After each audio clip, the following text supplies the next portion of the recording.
Hey everybody, welcome to BrickVault. Today is another LEGO Weekly News Update. Before I jump into all of the top stories from this last week in LEGO, first I do want to say that building instructions for the Atlanta class cruiser has come out in the web store. From the designer Chuck, this is a World War II US Navy ship, closer to a heavy destroyer some would argue, but it is definitely a light cruiser specifically designed for taking out aircraft. It scales with the Fletcher class destroyer already up in the web store at the 1/200 scale. It's got a bunch of excellent details the closer and closer you look. And remember, buying instructions from the web store is both an excellent way to help support us here at the studio, but also the amazing designers we work with like Chuck. Jumping in nice and easy to the stories, LEGO announces a multi-year partnership with Adidas. They did recently come out with a single Adidas LEGO shoe. LEGO also did a deal with Levi's, and it looks like they've probably been having some success and they've signed a multi-year deal now. So who knows, maybe the next product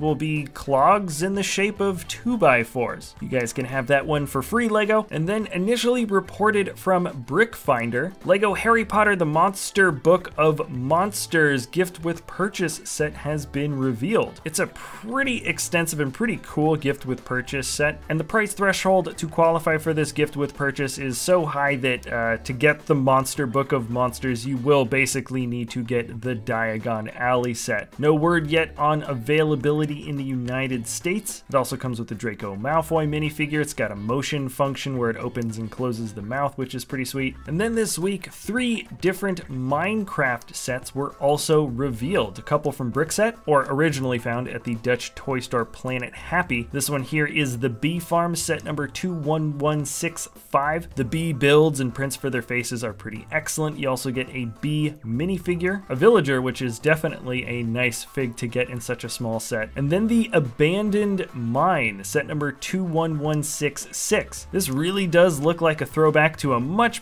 earlier Minecraft set, very simple. In fact, if that little slime guy was there, I would think that this set came from 4 years ago or something. The Bee Farm has 238 pieces, the Abandoned Mine has 248 pieces. No release date or pricing yet for these pictures. And then later in the week from Promo Locky, another set, 201 pieces, was revealed, the Trading Post. Now we get llamas and a wandering trader, and the build itself looks pretty basic. It really does feel like you're just getting the set for the figs and the llamas. Definitely like to see new stuff coming out for Minecraft. The Abandoned Mine doesn't really do anything for me, but the other 2 small ones definitely do. And then jumping on to LEGO ideas, some really creative ones got voted through for 10,000 this week. This here is the Motorized Lighthouse by Roses Must Build. It's a pretty interesting model built to scale with the tiny little nano figures or micro figures, I'm not sure what you call them, those little statuette guys. There's a lot of detail for both the building at the base and the lighthouse itself, as well as the steps and rocks that make up this little island. And the motor part of the function is, of course, the spinning of that light brick at the top. There was an update added later to give some trans clear bricks at the bottom, kind of a foggy look at the base of this island, and it's certainly a nice piece overall. I like that the island is offset from the square base at the bottom, and I'd be curious to see if this one would get passed for the review stage the next time around. There are no licensing issues that the LEGO group has to worry about here. The next build is also a decently unique idea, coming from the builder Apollo Exconde. The title is Open MRI, and it's a very interactive idea set. There's magnets on the inside to mimic some motions of the MRI machine. There's a few other functions as well for this set. The build is extremely simple, but this is one of those things that people just sort of fell in love with the concept more than the actual particular connections of the bricks. An interactive STEM or medical-based set certainly has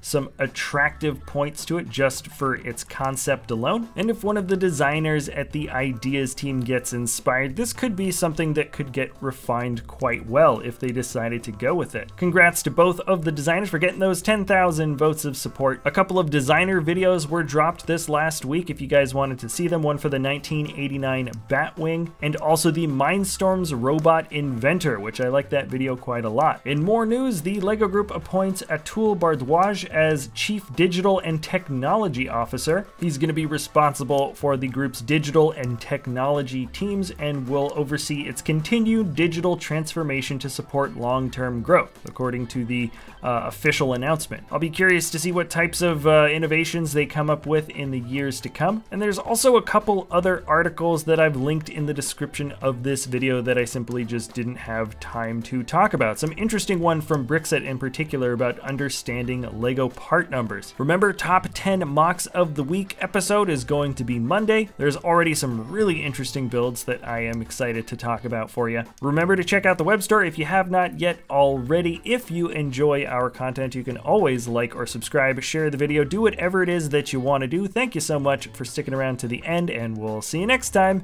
at BrickVault.